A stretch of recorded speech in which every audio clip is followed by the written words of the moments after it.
welcome to a new video from Eastriggs near Annan in southwest Scotland, and we're at the Devils Porridge Museum to have a look at quite a special locomotive. The museum tells the story of the HM Gretna Munitions Works, which was the largest munitions works in the world.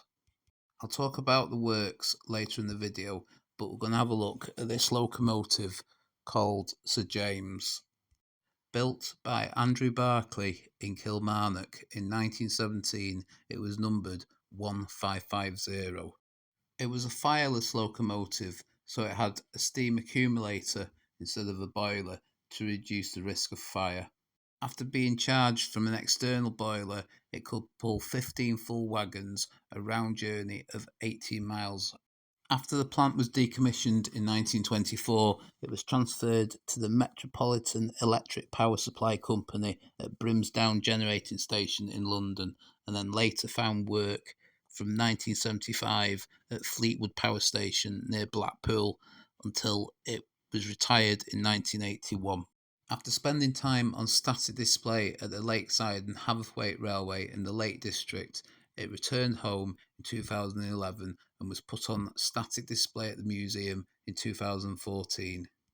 The HM Munitions Factory at Gretna was the largest in the world and stretched from Longtown in Cumbria over the border to Dornoch near Annan, an unbelievable 10 miles. It opened in 1916 and was finally decommissioned in 1924 and boasted 125 miles of internal railways.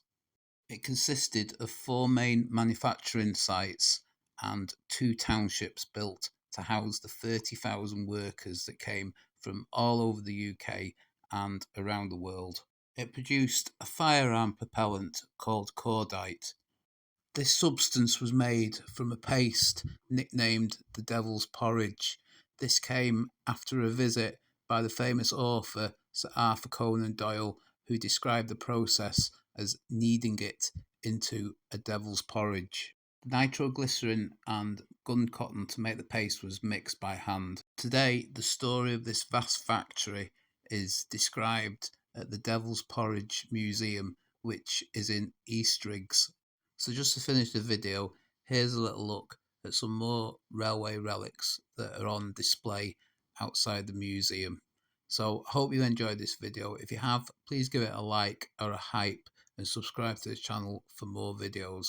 Thanks for watching, and I'll see you on the next one.